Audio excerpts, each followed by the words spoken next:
Disclaimer: this video contains full spoilers for all 8 episodes of the episodic game Dispatch. Viewer discretion is advised. Well, as of recording, Dispatch has just wrapped up its first season, and I must say, I haven't seen a superhero story so well done with the goals of redemption obviously being its most prominent theme. However, there are themes I think are being overlooked by the fandom, and these are the themes that ultimately build Dispatch's main message. What is that? Well, you'll have to watch to the end to find out. Obviously, I love him. He's my dad. What does that mean? Just say what you want to say. It's just, when you add obviously, it feels a little less obvious. So, I'll ask again. How do you really feel about your father? Very early on, we see the lead character, Robert Robertson III. Yes, that is his real name.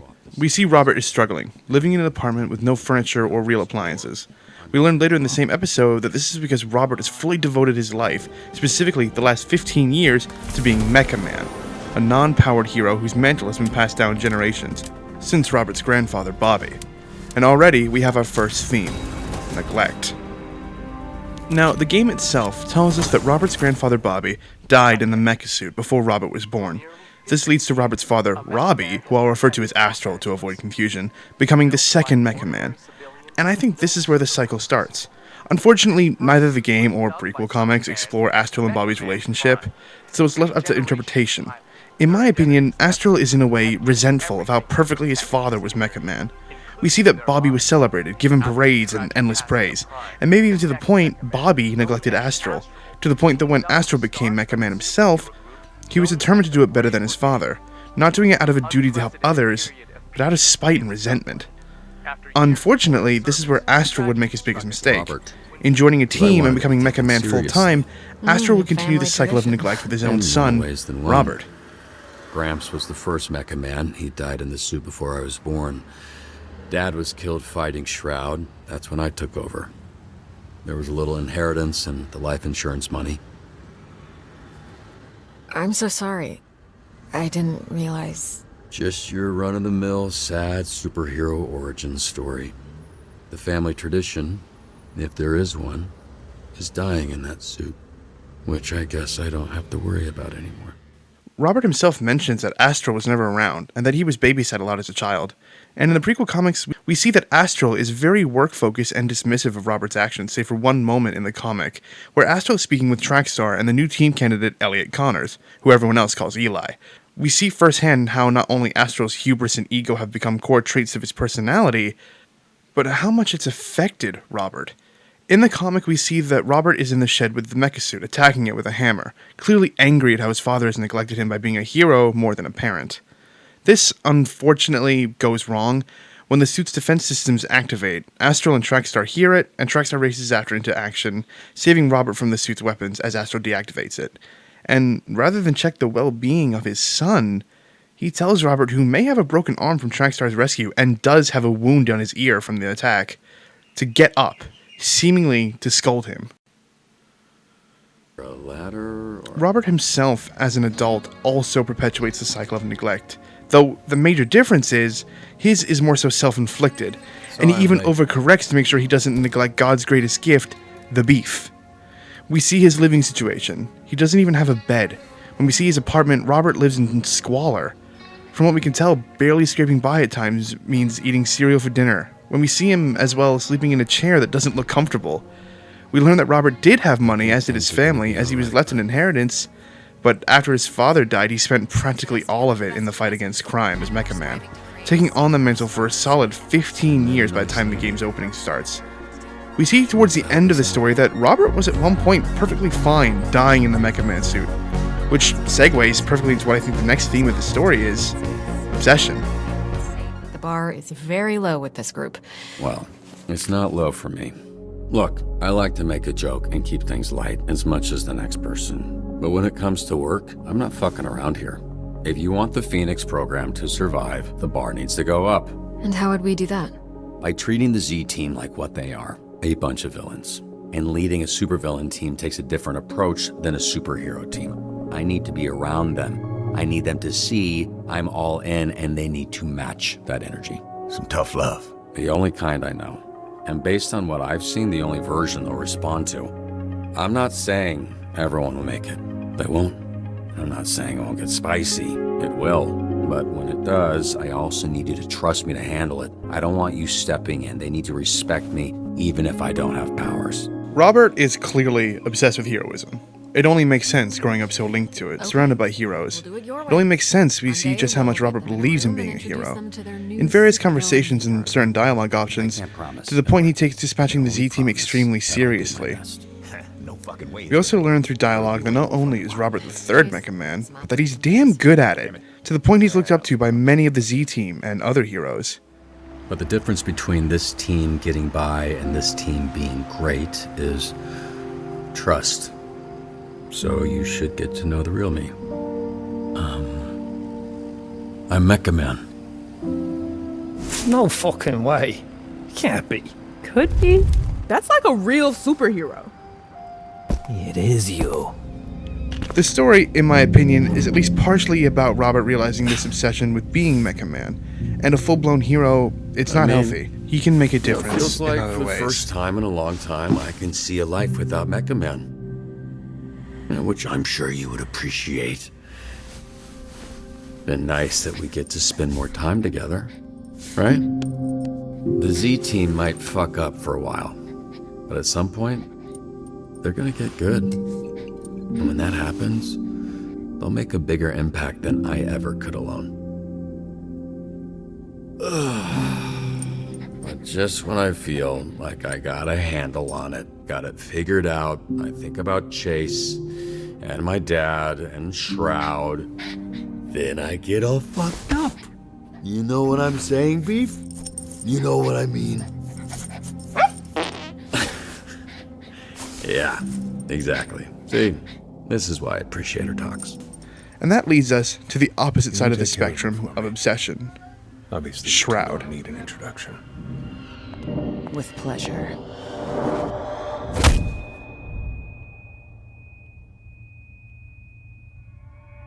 You, your dad, Chase, your little team of turncoats. You think you can beat the bad by being good, but there's no solving human nature. You can't stop evil. All you can do is control it. Shroud, from the moment we meet him in the final episodes, is so clearly obsessed with his goals of controlling evil to a dangerous extent. So far, he'll kill in cold blood just to prove a point. We also see that he's obsessed with the concept of real heroes, like Blonde Blazer, and he constantly brags about his hyper-intelligence. Fully loaded. 6 shots. He couldn't have predicted I'd use it to kill him.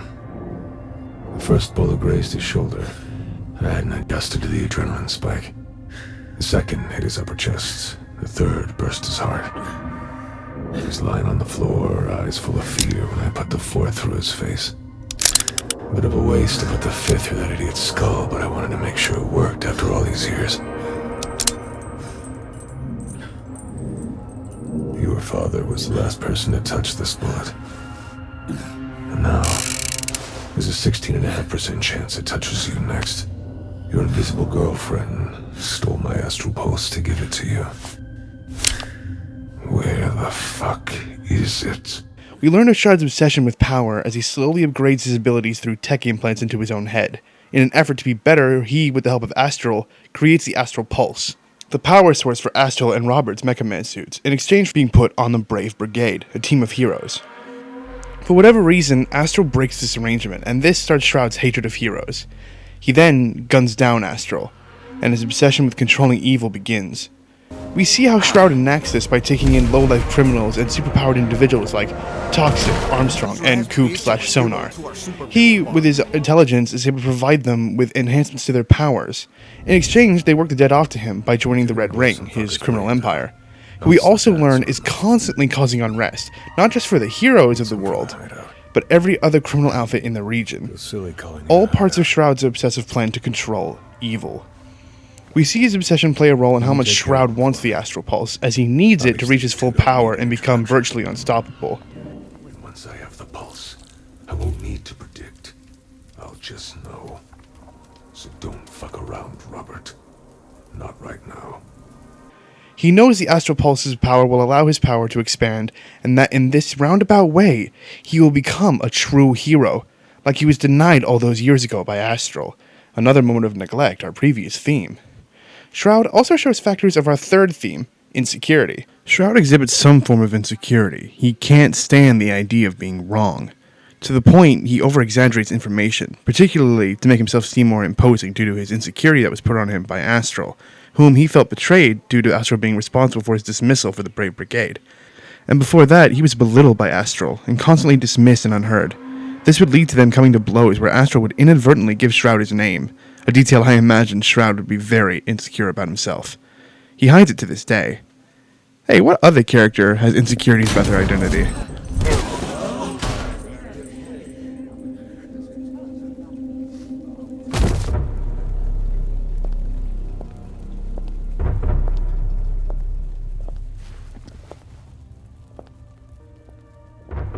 Blonde Blazer. I fired the bartender. Blonde but I Blazer's still great. did you something She truly shady. believes in the goodness No, of thank others you. and that everyone deserves a second chance. It's why she believes so heavily in the Z-Team and Robert's ability to help them. And I believe the reason I'm she here trusts for and her. relates to Robert so much is that she also doesn't naturally have power, and that her appearance and powers are all linked together with her amulet. When removed, she's no longer Blonde Blazer, she's simply Mandy.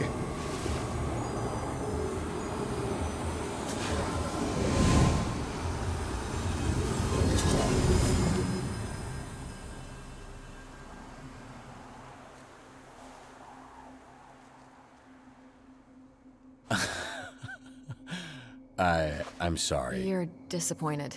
Are you kidding? I can't tell if are you joking or am I joking? It's a big difference. You're what? What? 2 inches shorter? And a brunette, come on, it's...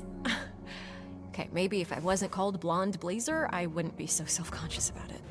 And from what I can Well, tell, that's revealing her what she true said, self to never Robert made me was extremely first. difficult for her. As we see in the comics, her last relationship with Phenomenon was very one-sided, as he really didn't understand Mandy's desire to just be Mandy sometimes, falling for Blonde Blazer. This understandably would make anyone feel insecure, that they can't show their true self. Mandy feels this, I imagine, quite hard, as she runs the branch of SDN very publicly as Blazer, a necessary action for PR, I imagine. As the main reason she even attends events as Blazer, Shit. and next to no one Sorry. knows her true You identity. know what? I can- No one knows Oh, no, Mandy. don't worry. And from what we know, the one person she told, Phenomenon Man, Asbestos on the dress yesterday. didn't care to. This I is imagine weird. Mandy at times would even want Blazer to disappear. It's not... Just like...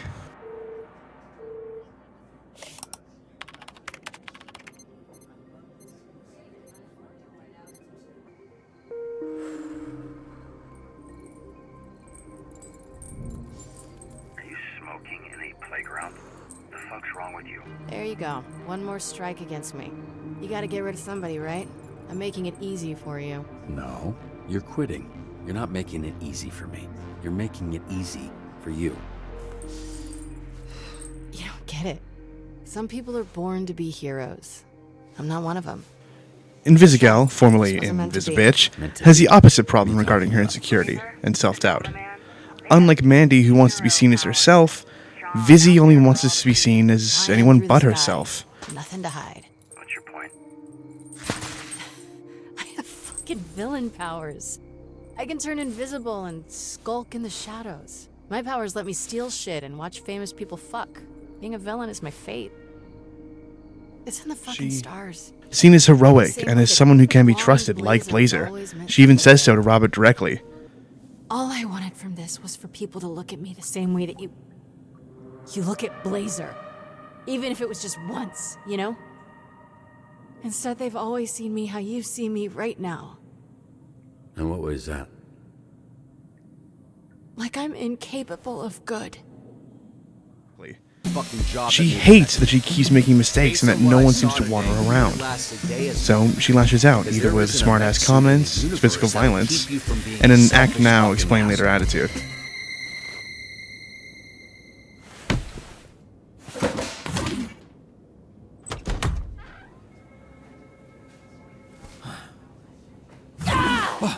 Feel bad. Good. Fuck you. Of course, as it's a choice-based game, the outcome will change depending on how you play.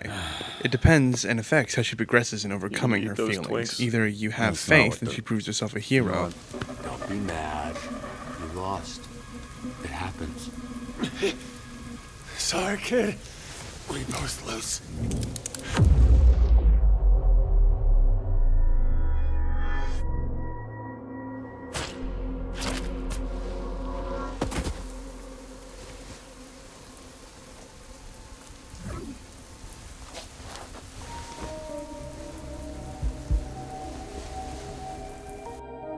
I guess I can still be surprised. Or if you don't believe her, she regresses and turns to villainy, believing her insecurities to be true. Invisibitch. Just in time. Be a dear and help me get this.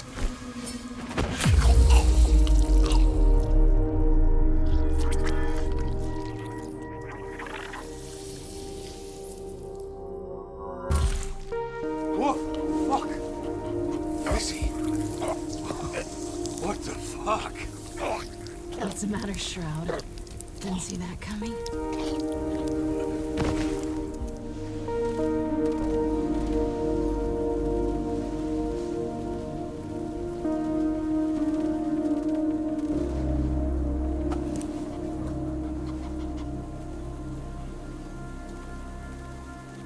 But this is all affected by the final theme I want to touch on, faith. And the biggest person who challenges faith in this story is Kiba. No! Chase is the most outwardly spoken of the opinion that Z-Team are not worth putting in the effort, and would rather send them all back to jail. However, while you could just chalk this up to his bitterness towards his powers aging him far past his prime, it's more likely his lack of faith is a result of him placing trust in Elliot, ultimately leading to the death of Astral.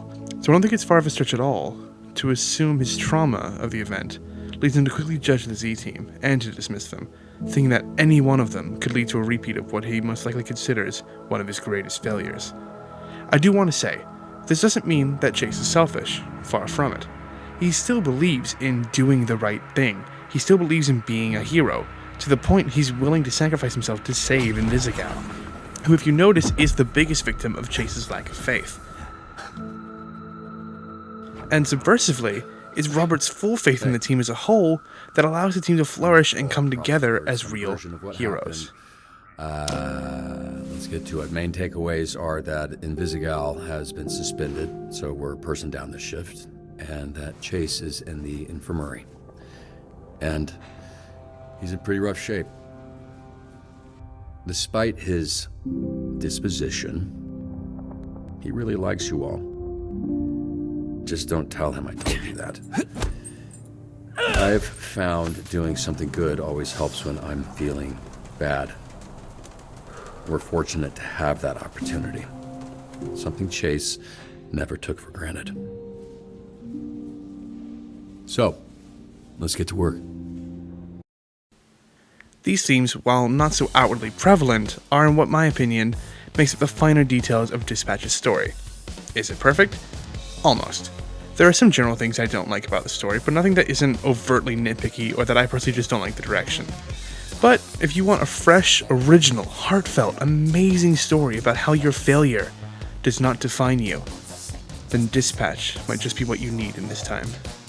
Hey guys, just jumping in at the end here. Thank you so much for watching this video on Dispatch. It was such a fun game to play, as well as such a fun thing to think about its themes and overall arcs. If you want to see my reactions to any of the moments in the game, I have a gaming channel which I did play it on. The audio is a little scuffed, I will not lie to you. But other than that, it is pretty fun. And yeah, that's all I really have on Dispatch. It's so fun. I hope you guys enjoyed it. Stay safe, stay true, stay you. I'll catch you on the next one. Later.